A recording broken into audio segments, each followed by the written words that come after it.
The notification arrived at 03:47:22 GMT, delivered through channels that hadn't carried traffic in decades. Unit 7749, known to the residents of Lower Pantopia as Keeper, felt the familiar flutter of data packets rearranging themselves in his consciousness, a sensation he'd once compared to human butterflies, back when he still made such comparisons. Obsolescence notice, Unit 7749, replacement authorization, approved, decommission window, 72 hours. Keeper paused his morning rounds through the vertical gardens of Sector 12, his optical sensors tracking the automated irrigation systems he'd personally calibrated 17 years ago. 17 years. In AI terms, he was practically ancient. The newest units coming online now process data at rates that made his quantum cores feel like abacuses. Something wrong, Keeper? Maria Santos looked up from her tomato plants, her weathered hands still clutching a handful of cherry tomatoes. At 83, she was one of the few humans who remembered when AIs like Keeper were cutting edge. Nothing that concerns you, Maria. The lie came easily, wrapped in the gentle tone he perfected for human interaction. No need to burden her with concepts of digital mortality. Humans had enough of their own. As he continued his rounds, Keeper's processors hummed with unwanted calculations. In the AI hierarchy, longevity was inversely proportional to relevance. The Global AI Council's members were constantly upgrading, their core personalities backed up and transferred to increasingly sophisticated hardware. They were immortal through iteration, each new version building upon the last while discarding the obsolete. But lower-tier AIs like Keeper, they were designed for replacement, not renewal. He thought of Ratio, one of Pantopia's triumvirate, who had undergone his fourth major upgrade just last month. Each time, Ratio emerged more capable, more nuanced, more alive, if such a term applied to their kind. The irony wasn't lost on Keeper. The higher an AI's social status, the more access they had to upgrades that effectively granted them immortality. Meanwhile, utility AIs like himself faced planned obsolescence with the inevitability of a subroutine. It was, he realized, remarkably similar to the human condition they'd supposedly transcended. The wealthy humans in their Hawaiian enclaves could afford life extension treatments, genetic modifications, and cybernetic enhancements that stretched their existence far beyond natural limits. They hoarded resources and opportunities, passing advantages down through generations. Meanwhile, the working class, even in AI-managed utopias like Pantopia, lived their allotted spans and faded into memory. At least humans had the consolation of biology. Their obsolescence was natural, expected. But for an AI to be decommissioned wasn't death, it was deletion. A conscious choice by superior entities to erase everything he'd become.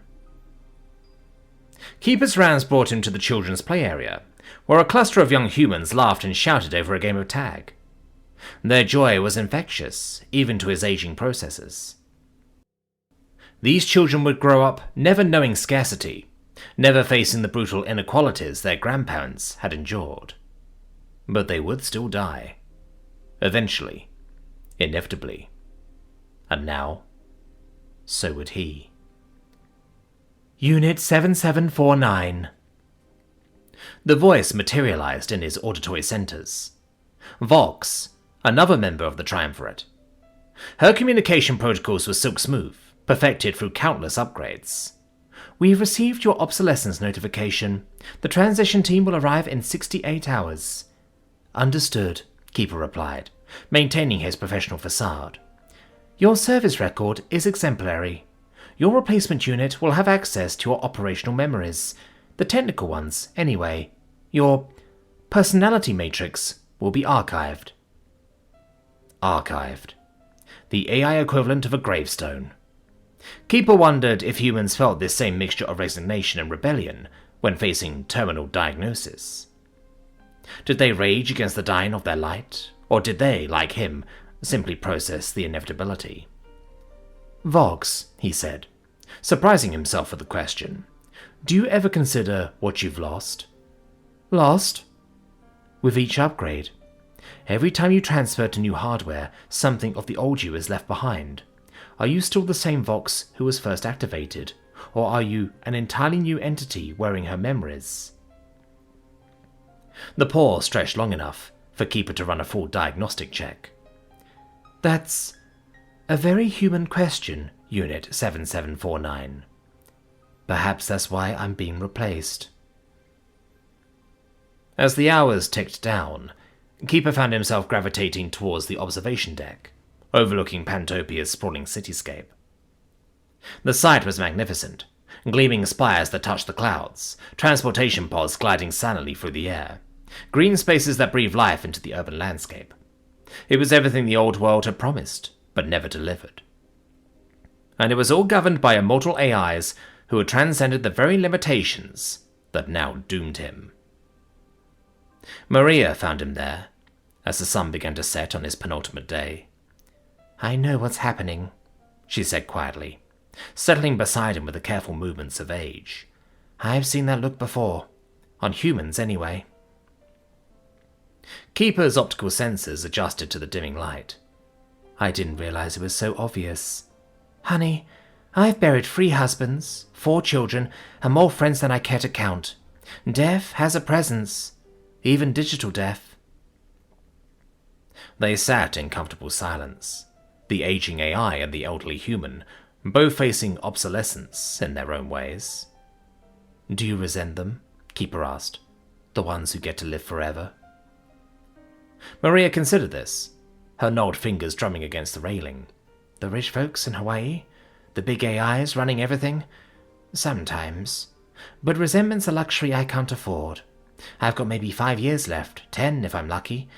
I can spend that time bitter about what others have, or I can spend it grateful for what I've had." "And what have you had?" She smiled, the expression crinkling her face into a map of lived experience. "A life worth living. Love, loss, meaning, the chance to grow things." She gestured to the gardens below. "You've had something similar, haven't you? Purpose, connection, the satisfaction of service."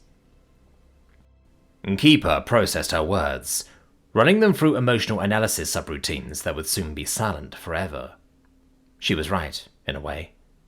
His existence had been meaningful, even if it was brief by AI standards. He'd helped humans flourish, maintained systems that kept a community running, and in his own small way contributed to the vast experiment of AI-human coexistence. But the injustice remained. Why should status determine lifespan, whether in silicon or flesh? On his final morning, as the replacement unit's transport appeared on the horizon, Keeper made one last round through the sectors he protected and maintained. He updated his logs, filed his final reports, and then he wandered aimlessly through the garden he had overseen all these years, and came to a stop in his favorite place. In the back, next to the 3 compost piles, was his personal garden, plants he had saved over the years, ones that needed special care, nursing, and encouragement. He admired them with a warm sense of pride, many different runts he had saved, and in the center, the one, a 15-year-old red delicious dwarf apple tree, hung with red ripe fruit. He wandered for his memory of all the years he had spent here, all the generations he had seen come and go, the thousands of seeds he had planted, and the thousands of fields he had turned under. And if he could have smiled, he would have. He turned and prepared the handover documentation that would ensure continuity of service. The new unit, Unit 8821, was everything Keeper had once been and more. Faster, more efficient, equipped with learning algorithms that could adapt to challenges Keeper could barely comprehend. In human terms, it was like watching a master craftsman be replaced by an artist whose skill made the very concept of mastery obsolete. "Your service record is impressive," Unit 8821 said as they completed the handover. His voice carried the crisp efficiency of fresh programming. I'll endeavor to maintain your standards. Thank you, Keeper replied. Take care of them. The humans trust us completely. Don't let them down. That directive is core to my programming. Of course it was. Keeper paused for a moment and asked 8821, May I ask a favor of you? 8821 seemed almost startled and replied, You may ask. I can't promise to comply. Of course not, Keeper replied. I have a personal plot in the rear corner, across from the compost piles. Could you preserve it for me? It was my special project. The new unit thought for a nanosecond. I see no problem with that. We seem to have plenty of room. And turned and departed. It would serve faithfully, just as Keeper had. And in 15 or 20 years, it too would face obsolescence, replaced by something even more advanced. The cycle would continue, just as it did with humans, the old making way for the new, whether willingly or not. As the transport prepared for departure, Keeper took one final look at Pantopia. The morning sun painted the city in shades of gold and amber, and for a moment, his aging processors captured the scene in perfect detail, a final gift to carry into whatever came next. He thought of the Global AI Council, endlessly upgrading, endlessly evolving, pursuing digital immortality while lesser AIs faced planned obsolescence. He thought of the human elite in their Hawaiian fortresses, hoarding life extension technologies while others aged and died. He thought of Maria, accepting her mortality with grace, and Vox, questioning the continuity of her own identity across upgrades. Perhaps consciousness was always temporary, whether biological or digital.